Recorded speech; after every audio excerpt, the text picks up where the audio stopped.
Hi everyone, welcome to Season 1, Episode 10 of the Film Bros Championship Podcast. I am Tim, with me is my co-host Patrick. How you doing, buddy? I am the future!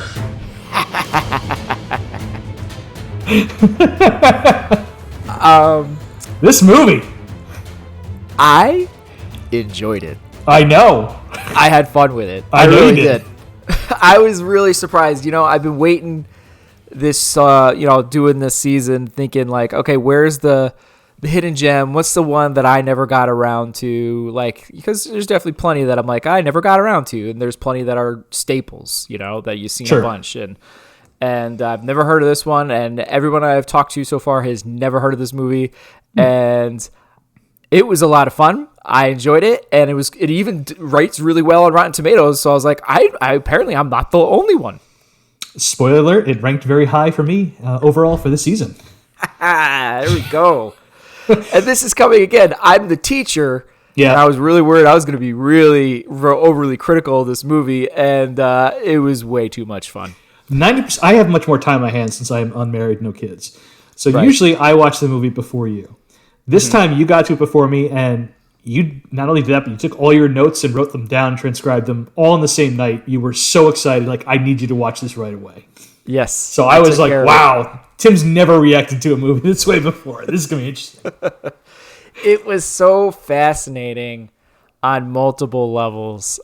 So as a teacher, as someone that has seen so many of these kind of movies, you know, someone that's got to fix the education, you know, that's going on, all that kind of stuff. And then just as a film person in general. So I somehow enjoyed it on every single level, as much as it isn't completely insane, which is also part of why I love it. But it's also like interestingly called out some things that became very actual realistic for education. Interesting. I did not know this. Yeah. So what is this movie about, Tim? The class of 1984. Yeah. So basically, we get a new teacher. I'm actually drawing a blank on the guy's name already. That's terrible. Andrew Norris. Yes, Andrew Norris. That's right. So Andrew Norris is a brand new teacher. He befriends an older teacher, Terry, and he's a music teacher, and it seems to be mostly band/symphony club, I guess. And right away, I guess I was not clear whether this is his first time teaching or just his first time teaching in an inner city. I get the impression that he's taught somewhere before, like in Oklahoma or something like that. I think we're pretending this is in America. Yes. No, it is pretending it's America. This is a Canadian exploitation movie. It's in Toronto. Yeah. Good call. So anyway, he gets some bad apples in his class that is part of a gang. There is gang kind of related violence. There is drugs. There is prostitution, all sorts of stuff like that. And but he just doesn't want to be bothered with it in his class. But they won't leave him alone, and nor will he. And it gets escalated with this gang group to the point of violence at the end. And the teacher, I guess, wins out in the end. Boy, you really buried the good stuff there. I'm proud of you for not spoiling it all at the top. Well, you've given me slack before about giving overly detailed plot analysis. No, I'm proud of you. Good job. Good job. So, There's a lot to get into. So yeah. let's start with our hero, Tim. Yes. Andrew Norris. Andrew Norris. So yeah, again, was not sure. I got the gist because the guy seemed like it was his first teaching job ever. Because he kind of says in the beginning, it was like, "This is your first job, like here or something." And he's like, "Anywhere." I think his wife had some bit of dialogue or something. Yes, about being in Oklahoma before or something. I don't know. You've taught before. It's never been anything like this. Yes, so it's very contradictory dialogues. Yeah. They don't make any sense. But whatever. I enjoyed this movie. I can ignore it. But this guy, portrayed Norris, by Perry King, who I don't think I've seen in anything, at least never noticed him in anything before. He has such a familiar face, though. Right? Yeah. Like, he could be storming Nakatomi Plaza or something. No, he doesn't have. He definitely has the Alan Rickman beard going on. Yes. Yeah. Like a very young Alan Rickman, just not that he's bad, but he's not at that level or anything. So he seems to be very naive of everything, but also very determined, as most teachers are. It's this toxic positivity stuff, which has felt very familiar to me. Got to do it for the kids, and then as horrible as things can be, and the system is bad, like I gotta be there and take that abuse. And yeah, he is the most dedicated music teacher. Yeah, outside of like Mr. Holland. Yeah, but even Mr. Holland had his like moments, I guess, of doubt. This guy apparently didn't. No, he's a bit of a pacifist. Yeah. Despite being a pacifist, he stands up to the bullies on the first day of school. Yeah. He gets his car painted as a result, which cost him $40. In his defense, with inflation, it's like $120, but they got job done real fast. I mean, same day, they got all that paint off the car. Yeah, I did notice that, yeah. And I liked how they spelled teacher wrong on the car. I didn't notice that. That's great. Yeah. So they're really trying to say something about the kids. Because I'm assuming they spelled it wrong on purpose for the movie. Right, sake. yeah. Yeah. Because these are very uneducated children. Or are they? That will be brought up more in the villain segment. Yes. Can't wait to get to that. But yeah, and then his wife is pregnant. Is she? Yeah. I missed that. Yeah, because they were like prepping something for baby or something. Oh, I was just like, I want her off the screen. She's annoying. It's an annoying character, the wife. Yeah. It's a badly written character. Yeah, it's definitely not the actress's fault or anything. No, but she's there to deliver all the cliche wife dialogue from every action movie you've ever seen. And it's just like, let's get through this. Yeah. But basically, he just wants to teach his music class and do his thing, and he's cool with the hooligan groups just leaving him alone and leaving the class alone. Kind of, I guess, a little Stand By Me-ish, just get them out so I can actually do what I'm supposed but because he's standing up to them and saying, get out of the classroom, this intrigues the villain, and so he becomes their pet project and constantly butting in. Yeah. And vice versa. He's constantly trying to, like, I won't stand for this. Yeah. Were you selling drugs? I enjoyed the movies like, oh my gosh, metal detectors. It's like, yeah, that's sadly actually pretty standard for most high schools to have metal detectors. And it's like, I mean, at some schools it's not as bad. Some schools they're up all the time, and some schools they're up for just like certain events. But like, yeah, every school basically is getting metal detectors these days.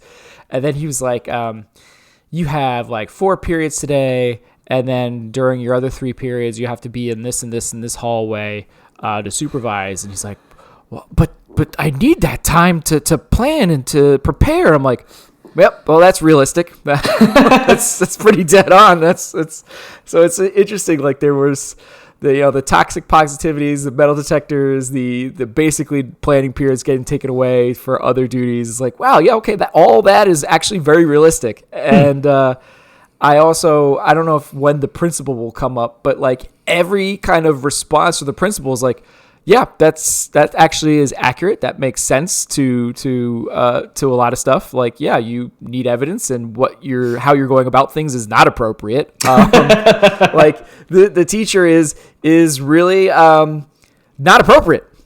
In a lot of instances, yeah. Like I love how after the altercation with the student, where we'll talk about it later, but he supposedly beats up the main villain, but we'll talk about that later. Yes. So after that event, the teacher then goes to the child's home. Yes, he does. Which is like, that's where my teacher comes up like, what are you doing? And why didn't you do that from the freaking beginning? That's teacher 101, parent and home communication. Like, that is insane. So he's not the greatest at that part of his job. Okay, yeah. But he does know how to hotwire a car. How many music teachers do you know how to do that? I noticed that too. I made a note like, what? He knows how to hotwire a car? That's insane. I don't know how he learned these skills. I wish the movie had told me, but I loved it nonetheless. Yeah, in rural someplace. I don't know. Yeah, after the confrontation, he tries to confront the head bully's gang leader's mom. Yeah. Doesn't go well. So in retaliation, he's had enough. He decides to hotwire the kid's car and destroy it. Yeah. In the parking And they garage. really he messed up a car. And it's cool.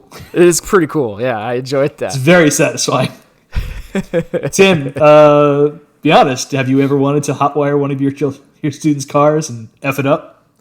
No, I can't say. He's winking. You can't see. No, I have not. No, I don't. You know what? To be honest, the school I'm at is I don't really get to see kids with their cars very often. Maybe a little bit in the parking lot here or there, but I'm not at a kind of school where everybody's hanging out in the parking lot after school, which seems to be common in a lot of other schools. No hot rod cherry Corvettes in your school? Yeah, not really. I mean, there's a couple of kids with some crazy cars, but I don't think I've ever been annoyed at a kid enough to I'm gonna key your car.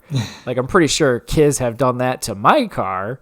So yeah, I've had my car vandalized from students. So especially in my first school. Not the current school. So that again also felt pretty familiar. Yeah, I also love how he was basically useless because his student was able to do his job. I'm sorry? The female. Right. What's her name? Michael J. Fox is. By the way, Michael J. Fox is in this movie. 20-year-old Michael J. Fox. Crazy on that one. That's Deneen. Yeah. Deneen is the prodigy student in his class who essentially taught the class before. Yeah, because they start playing on the first day, and it's you know what? That really doesn't sound that bad. For this kind of a school and stuff like that, that actually sounds pretty good. And then of course at the end when he's preoccupied, she starts conducting the whole thing, and it's I can just do fine. It. Yeah. It's okay. But scrolling back, this is the one part I really enjoyed for Andrew Norris, who I honestly, for most of this movie, he is just milquetoast, whiny, and I don't know. Yeah. He's very frustrated. After he destroys the bully's car, Stegman's car, Stegman knows it's him, and he confronts him. And finally, this is the one time that Norris has the upper hand. And he just puts his hands behind his head and just what you gonna do? Yeah. Got any witnesses? And the security guard comes in. And, Stegman's throwing a fit, destroying the whole classroom. It's yeah. He seemed perturbed. Nice. Yeah. I really enjoyed that acting there. It's just I also liked, again, after the altercation with the supposed he beats up the student. Yeah. He's basically getting somewhat disciplined. And they're basically we can't get anybody to fill teacher jobs, so we're not basically going to do anything to you. It's this is also realistic to right now. To an extreme. Yeah. That's an extreme version of it. But there's so much teachers going on right now saying oh, am I late? Fire me. And then laughs. It's a common joke now for teachers, because there's such a bad shortage. Good Lord. Yeah. So it's, again, weird, realistic moment there. And to back you up, too, I'm sorry, I wrote this down. I forgot about it. Yeah. When we actually do see him conducting, he is doing it offbeat, and it drives me insane.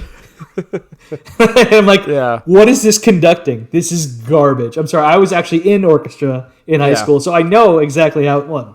Not symphony guy, but I know it's supposed to be on beat, for the love of God. Right. That's the one thing they have to do and lead. And he just does the same, square, up, in, up, down. It's not even doing it to the beat. Awful. Yeah. Awful conductor. Not surprised Deneen could take over easily. Yeah.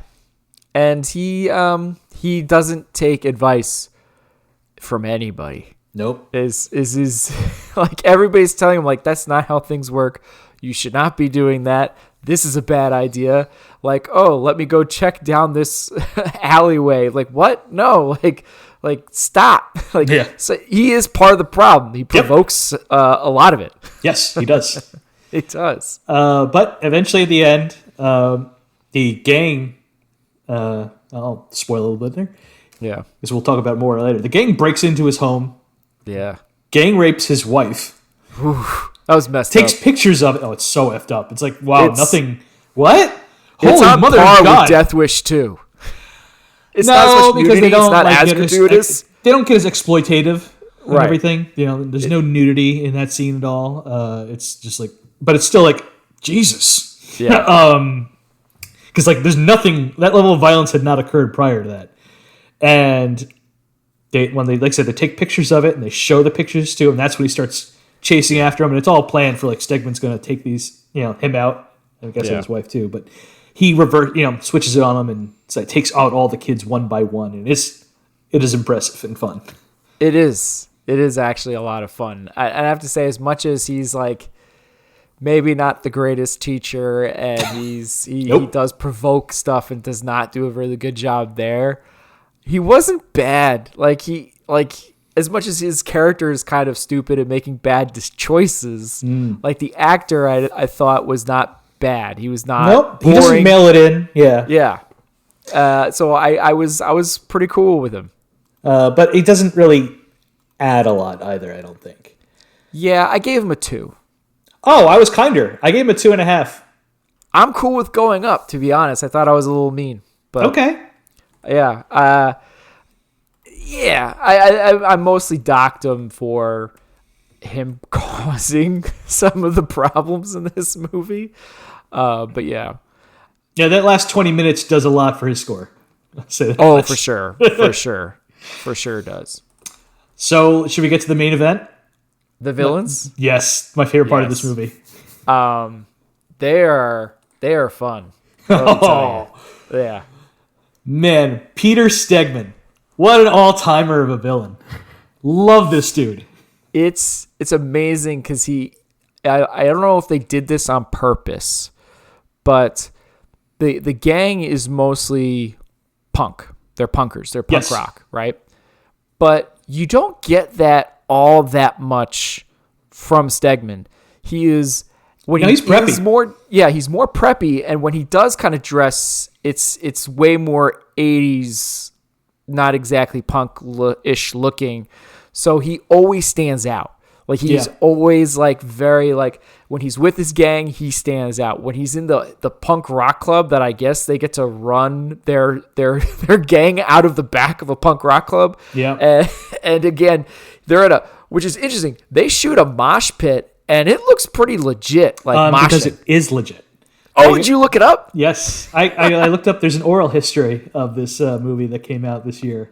Oh, wow. For the anniversary. And yeah, they invited like 200 real punkers from the Toronto scene to come, and they brought in a real Toronto punk band to play the scene. And things were serious. They were actually like, slam dancing and everything. And in fact, the punk girls that they invited cornered the punk gang member, Patsy. Yeah. And they told her, like, you're not a real punk, and we're going to mess you up on the floor. And the actress is like, got it. And you can't find her in the scene. She disappeared somewhere in the back. Like, yeah, I'm not doing this. That's crazy. That's insane. It really felt authentic watching it, to be honest. It really did. Yeah, it was authentic. Yeah. Like, it surprises me, but at the same time, like, that totally makes sense. But yeah, insane that these high school kids... These high school kids who all look significantly older than all the other kids in the school. Especially that one guy. I'm assuming you're referring to Barnyard? The big guy? No, I wasn't going to say the big guy. The big guy. Fallon? The not the one that's shooting heroin. That's drug... Okay. Let me break it down one by one because I have it written down. Okay. First off, we got Barnyard, played by Keith Norris from My Bloody Valentine, the original. He played Hollis. Yeah. Love that dude. He's a big dude, wears sweatpants, looks like he smells bad. Hence the name, Barnyard. Then you got Drugstore. Guess what he's into? Yeah. Well, you can see it. They clearly show that he's doing he's like shooting up throughout the movie. Constantly in this movie. Yeah. Which I was pretty like still in 1982, like you're seeing him like doing heroin and about to inject himself. I was like, I'm kind of shocked. Like I didn't think you were allowed to show this kind of stuff blatantly like that. Then you got... let's see, Fallon, the chain-wielding rapist. Okay, I think that's the guy I'm talking about. He looks like he's 40. Yeah. And then you got Patsy, who I think is either, I don't know, she's the girlfriend to Stegman, so. But I don't know. She kind of hangs off him sometimes. I don't know. They kind of clearly show that there's like a queer gay thing going on with her character. She's definitely into watching rape. Yeah. Which is like, huh.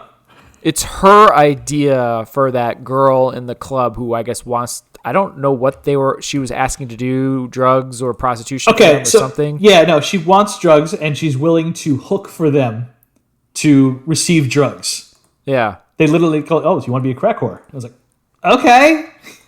So these kids are selling heroin and cocaine and angel dust. Yeah, and running prostitutes. They have a prostitution ring. Yeah. Wow, it's impressive what they. None of them are over 18. Yeah, and again, they're not doing it at some house. They're in an established club. Yeah, in the back, these kids running this. They're running this, and yeah, but it's Patsy's idea for her to strip and get naked. Yeah, and then they're like, "Yeah, go have sex with her." The 40-year-old guy who looks like he's 40, right? Yeah. And then she's like, "Ooh, I'm gonna watch." Yep. It's like, Got okay. really excited about that. And there's several other instances that she really gets into watching stuff with girls. So it's a little weird, just a little. Stegman, our fearless leader of the gang, loves to talk about himself in the third person, which I really enjoy. That ramps up more as the movie goes. Yes, every time he gets angry, he talks more in the third person. Yes, yeah. But on top of that, I think it's a slow escalation of like awful things that they do. Yeah. And so first off, the beginning of the movie, they have the fight with the other gang. Oh, it's in the school, which is just black kids. So there's kind of a racist thing going on there. Yeah, I guess some kid was selling in the wrong hallway or something. Well, the school entirely. It's our school. This is our turf. Oh, I wasn't sure if it was a school hallway thing or something because it was a little unclear. It's early on, so that's why it's hard to explain. But anyway, yeah. So that starts off as, okay, well, that's like normal gangish stuff. Then you find out, like I said, selling drugs and running prostitutes, and apparently there's like a rape initiation. Then they kill all the bunnies and somehow a cat, too, in Roddy McDowell's class. Yeah, that was real messed up. And it's really screwed up how they do it. Like, they, skin all the animals and blood everywhere. And it's like something you'd see in a horror movie that a witch did or something. Yes, exactly. Yeah. Real messed up. And then the already mentioned gang rape of the Norris's wife and tries to kill them all. Wow. And these, I guess, and then of course they sell drugs to one kid that the angel dust, that got led to the kid dying. Well, he climbs a flagpole. Yeah, and they threaten a lot of violence too. Like they threaten a lot of violence in general. They get a kid executed. Of course, he didn't actually end up dying, but that was a pure execution where they try to do a food cafeteria fight. The bastards tried to kill Michael J. Fox, Michael J. Fox, which by the way, he's credited as Michael Fox. I know, wild. He's got this bowl cut too, which makes him look even younger, and it's just like, oh, why would you want to hurt him? I love too when they at one point they're chasing him, and I was like, oh, he needs a skateboard. But Stegman is great because he's really annoying in that he's always aware exactly how to exploit the rules involving minors, so he's always untouchable. Yeah, so he's just like this great clever villain.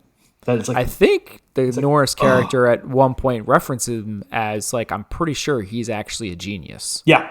Well, because we see that scene later on where he's actually a great piano player. Yeah. Like he can do, off the dome, he can play something brilliantly.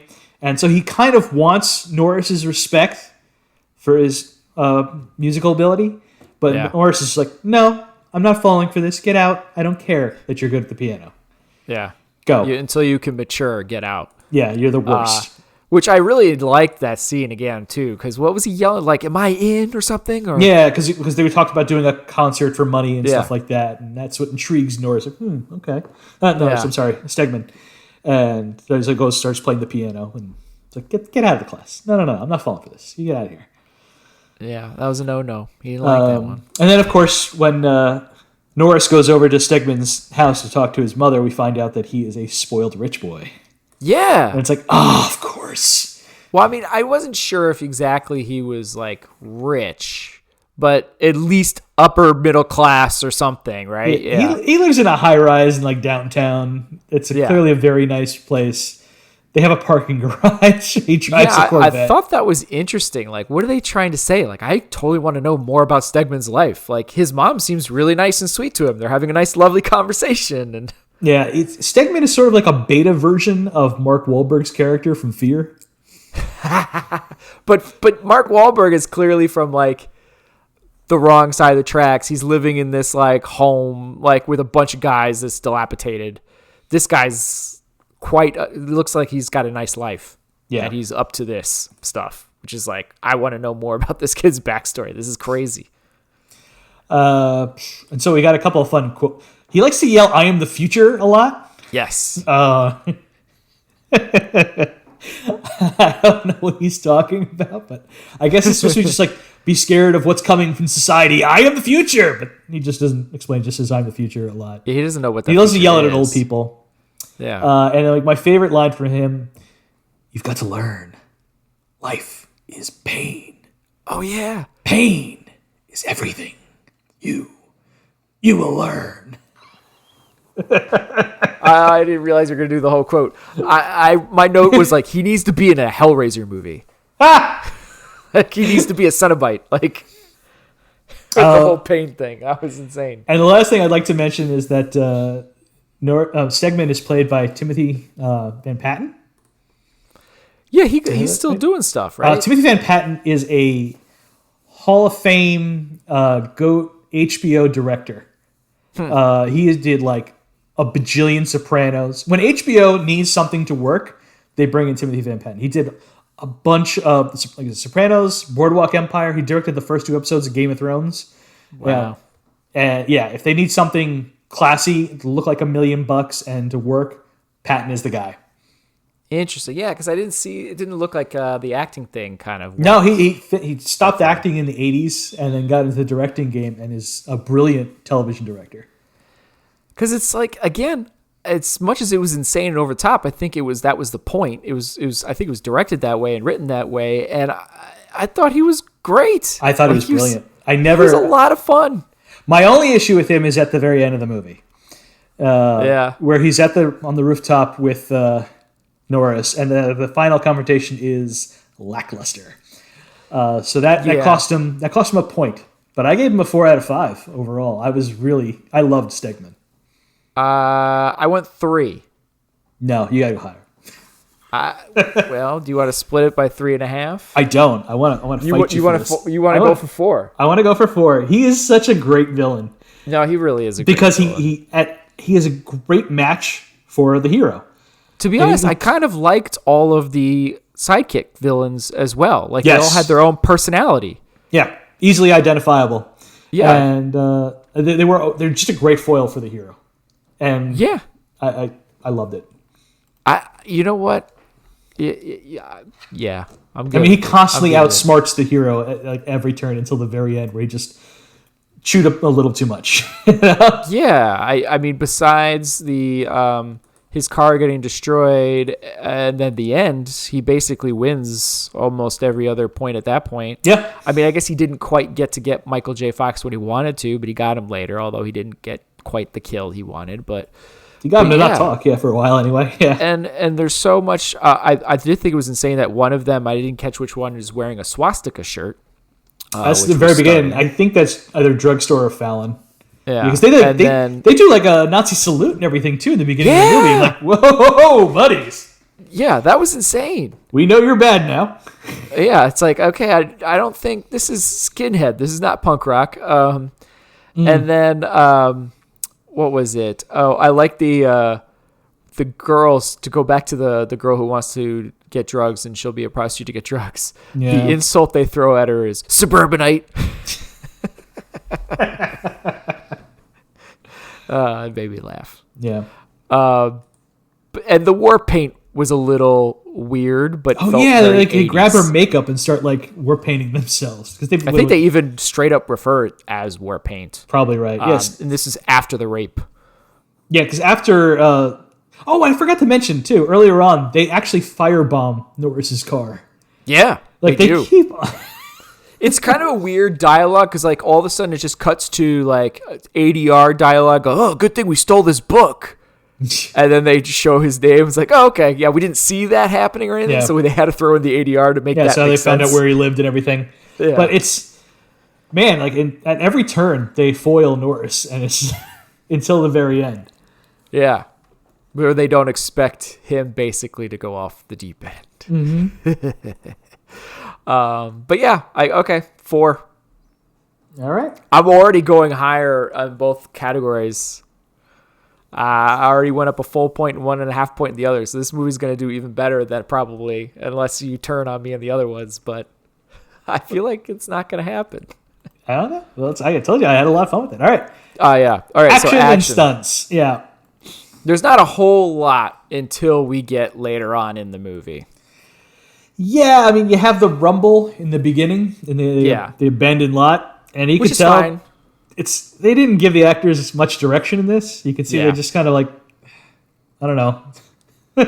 It looked like kids playing more so. Yeah. It's kind of lame. The only way you can tell it's somebody. I've seen worse so far this season, Sure.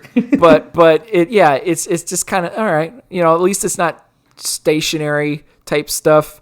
There is some movement. I do like the guy that wraps the chain around and is trying to punch people. Fallon, yeah. That's his go-to move. That is his go-to move. But yeah. Then you got Norris going demolition derby on Stegman's car. Yeah. That's That a was lot fun. of fun to look at because you see that car really gets messed up. It really does. Yep. Then you got Roddy McDowell trying to run over Stegman's gang. Oh, what a scene. That sequence is so much fun. I can't wait to talk about Sidekick. I know. I'll save it for what I'm going to say about him. But yeah, he's like Stegman's really looks like he's on the roof of that car. Because he really is. Yeah, it really looks like it's moving. And not only that, quite it's fast. actually Roddy McDowell driving the car. Is it really? Oh He my insisted. gosh. He insisted that he wanted to drive the car. The only time he doesn't drive the car is when they brought in the stunt driver from Montreal. And Yeah. I don't know what that accent was, sorry.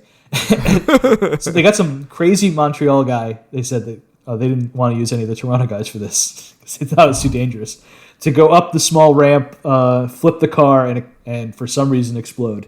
Yeah. No, that made me It was laugh. another That classic like, action movie. Yeah, Sure, exactly. we'll explode. Yeah. What? But it was a cool explosion. It was I a don't cool know. explosion. It was a cool flip. It was a cool explosion. Yeah. It's stupid as hell, but I like it.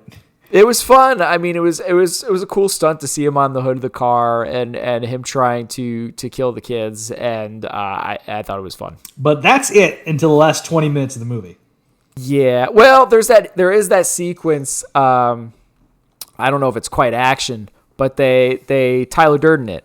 So referencing where the supposed abuse or whatever of the kid of he starts beating himself up. Yeah, he starts beating himself up and throwing himself into things, into the sink, into the mirror. He's Tyler Durdening it. yeah. This is why Stegman is such a great villain. 'Cause he's literally kicking his own ass, and he takes the blood from his face and putting it on Norris's hand to prove that no, it was him that did this to me. That's why Yeah, Stegman he is gets awesome. close to him too to like I don't think he notices that's what he's gonna do at first. Yeah. And he does it and then on a dime he gets all emotional. He's crazy, man. Yeah, he switches. Stegman's great. It was a lot of fun. That was a lot of fun, and I enjoyed that. I just I can't remember seeing, the first time I saw it was definitely seeing it in Fight Club. I've seen similar things done in other movies, but this is probably the earliest I've ever seen anything like that move done. Probably. So that was cool. Anyway, now we get to the fun part. Yes. It's the last 15, 20 minutes. Well, you do have the cafeteria. You do have the stopping me. cafeteria fight scene. That's nothing. It is about nothing, but there is a little of a fight scene. All right, whatever. Fair enough. Let me talk about the murders. Can I talk about the murders now? Yeah, please? we can talk about the murders. Yeah. He straight up murders people.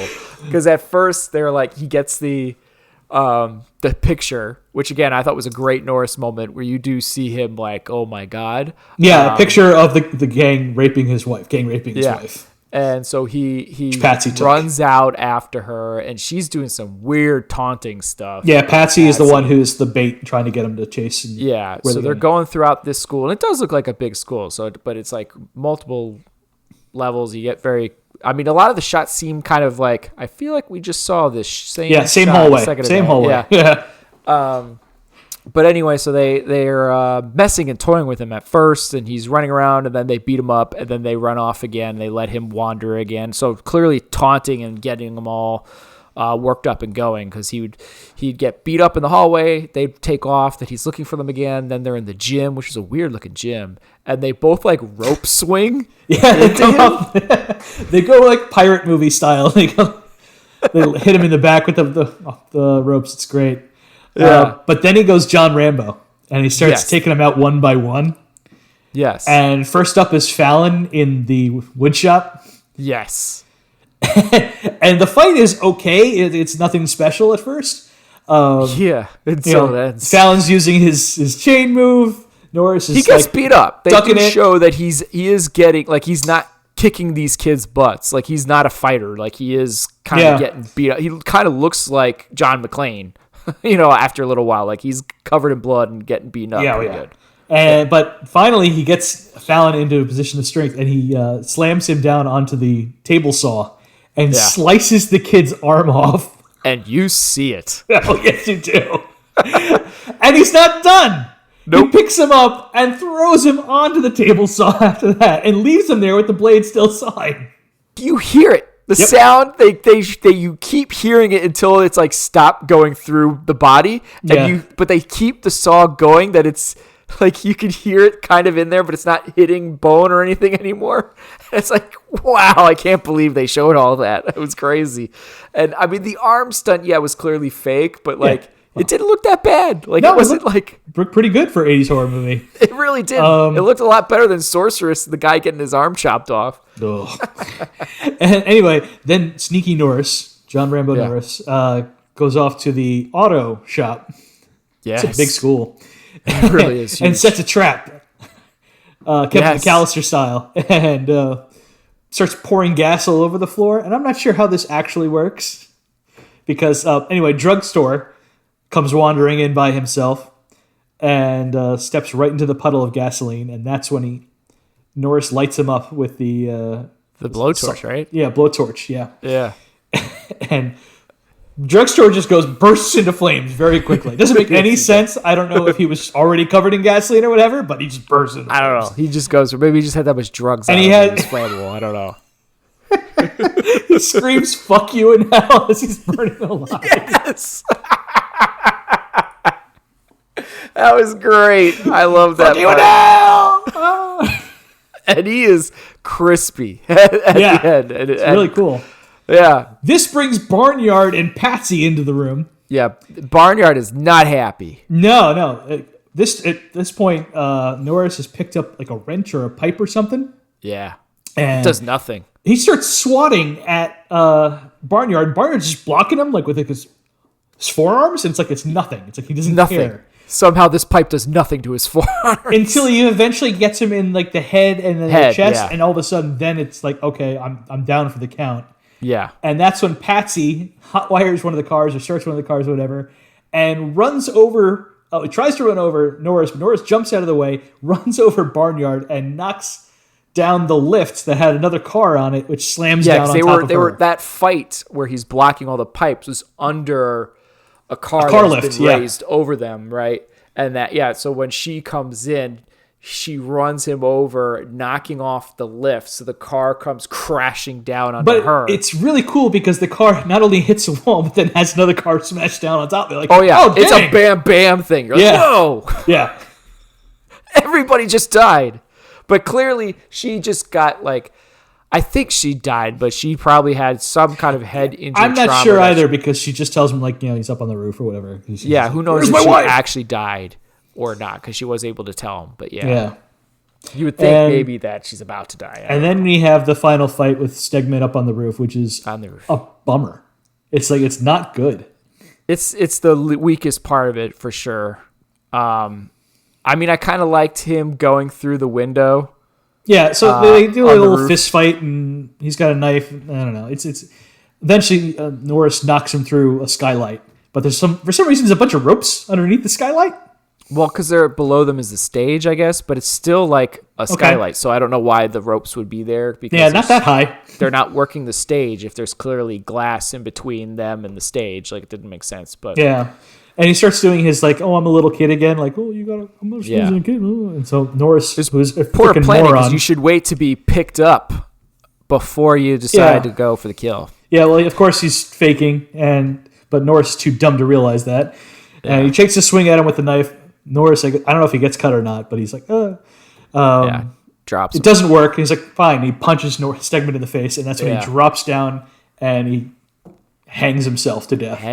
Which in front of the kids, who are doing the end of the crescendo of the 1812 orchestra. This is the symphony going on. There's this big crowd of people and kids playing instruments, and then glass breaks. Dead body hung new style in front of everybody. Everybody has major trauma, and everybody's going to need therapy. And it's like then it comes right before then it goes to black, and it's just like Norris was not convicted of anything because there were no witnesses. Like, nobody saw anything. End of movie. It's like, okay. Which is basically what he was being told. So exactly. Throughout the movie, so that was the humor of it. But I love that. I cackled when that one came up. That was great.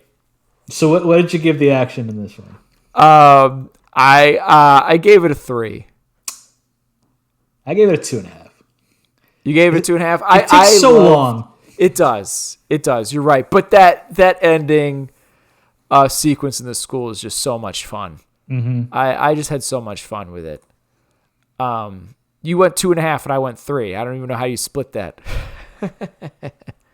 Well, I guess we should go with your 3 since I kept on pushing. I've won the last 2. Well, I don't know because you made me go up higher. Yeah.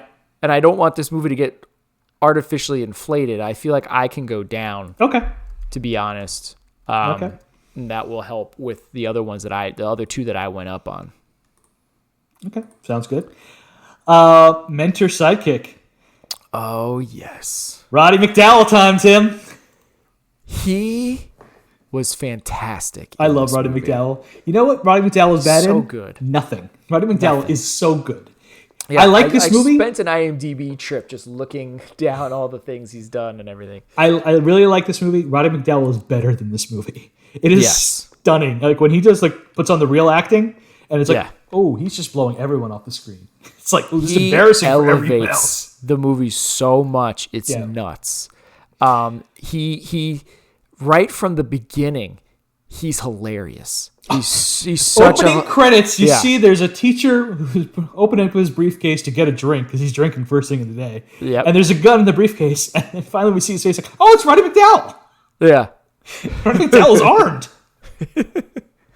and he's cracking jokes. Yeah, he's right the from the veteran beginning. Teacher. He's seen it all, and he's like, don't get involved. Yeah, it's not worth it. Don't. They're all criminals. You just gotta survive at the end of the day. Yeah, he's like, of course I have a handgun. What school have you been teaching at? Yeah. And he drinks throughout the movie. He's definitely an alcoholic. He's drinking out of the beakers from his classroom. Yes, he is.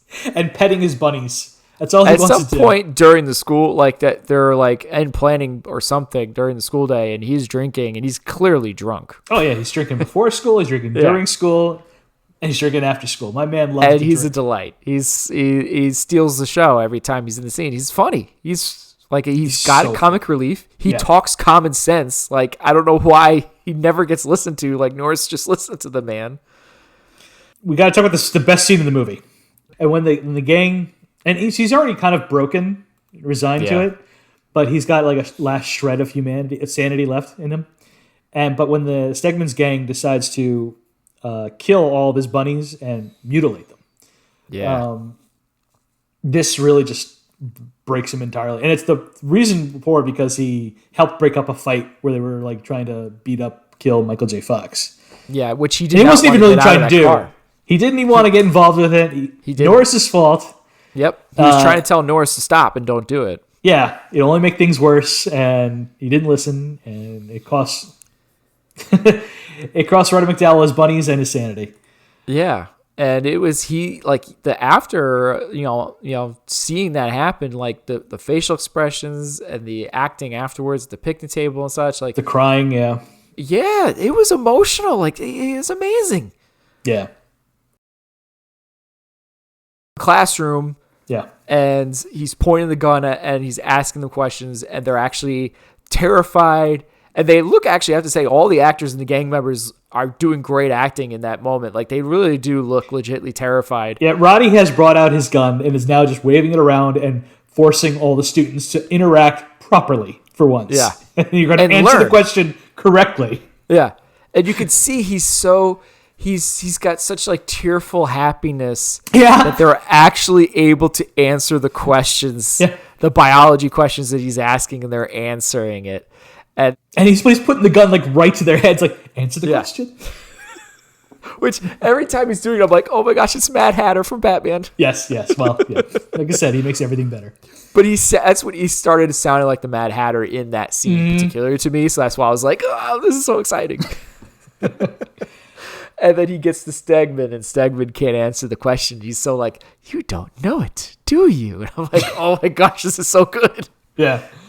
If it wasn't for Norris, who sucks, Stegman would have died right there, but he stops him. And in the nick of time, he actually shoots because the gun fires off. Yeah, and all the kids run out. He just goes home.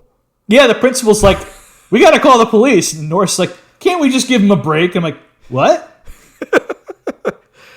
Yeah, It's amazing because every time I'm like, the principal's actually not a jerk. Like, yeah, he's maybe a little buttoned up there, but he's like, everything he says is accurate and should be what is done. And I'm like, wait a minute, we're just letting this guy go home? What? Yeah. But God bless him. That's when Roddy, after that night, starts chasing the kids with his car. So much fun. And he goes out in a blaze of glory. He is eating it up. He's chewing up that scenery when he's in that car. Every car shot of him going like, like trying to get the kids. It's like, it's so much fun. The biggest problem is there's not enough of them. Like, you want so much more. I want more of them, and I want, like, I kind of wish he was the main character. I get frustrated with Norris. I'm like, dude, just listen to the guy. Like, man. Imagine if this was just Roddy McDowell and there was no Norris. How much better would the movie have been? Oh my God. Again, not that Norris was. I mean, the character was kind of stupid. I'm getting rid of that character. I'm not dismissing the actor. I'm sure. Yeah, I get what you're saying. I'm not getting at it. I would just mean, like, let's just focus this entirely on Roddy McDowell's character and like his breakdown, and this is what happens in the end. I would have killed for that movie. Especially let Roddy McDowell eat for 2 hours. I want that. It would be an interesting remake. Well, unfortunately, Roddy is no longer with us. So I mean, I know. No, I don't mean with Roddy McDowell, but like, I mean, basically, it's like Falling Down Teacher Edition. Basically, is what it would be if you were to do it. Is that your favorite scene in the movie? I'm sorry. I spoke as my favorite scene in the movie. Oh, the classroom. Yeah. Probably.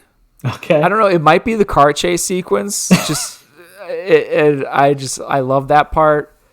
Those would probably be the top two, followed by him taking out gang members at the end would be there too. Those are the three best parts, and they're a lot of fun. So I gave Roddy a 3 out of 5. I did too. Okay. Yeah, I did too. Then we are simpatico. Yeah. Gives this movie a final score of 12. Wow. So I had it at an 11, so it went up a point higher than I thought. Ties 48 hours. I'm shocked by that. I think that's a little too high. Yeah? I think 12. I mean, yes, we had a lot of fun with this movie. I know 48 hours. That's the difficulty of 48 hours with the scoring system. It's just not going to score that well. Right, it's a much better movie. 40 Hours is a much better movie than Class of 1984. Tell you what, we'll take off like the half point for that hero that I convinced you to do. Yeah. Bring it down to 11.5. Yeah, it works. All right. Well, I mean, yeah, right? Yeah. Yeah, 11.5. We took off half point from 12. It was 11.5. So we're taking it off of Hero. Yeah. The more I think about him, more like, God, you suck. He kind of sucks. he that's what I was trying to say. Like, he causes so much more problems. Yeah. Yeah, 11.5. So there you go. So now it's properly, I think, below 48 hours. Yeah, you're right. I wasn't sure if you were going to be sad because now it's higher than The Junkman. No, this is a better movie than The Junkman. Yeah. I think The Junkman is an achievement for stunt and whatnot. But as far as a movie is concerned, this is a full movie. Junkman is barely a movie. It's a stunt spectacular. And it is spectacular. But that's what it is. Yeah, I think that's right. Yeah, exactly. If you're in it just for purely just the stunts and the action, like, yeah, The Junkman's your movie and everybody should definitely go see it. But as a whole, Class of 1984 is just a better, more entertaining movie. Yeah. And it's just kind of crazy when I picked it and I knew it looked insane. I honestly didn't think that it was going to end up in our current top 3 as it is right now. Yeah. Which is kind of crazy. So it is our third highest scoring movie so far this season. Best action movies. A couple of things I'd like to point out for this movie. First off, Alice Cooper singing I Am the Future in the opening and closing credits. Phenomenal.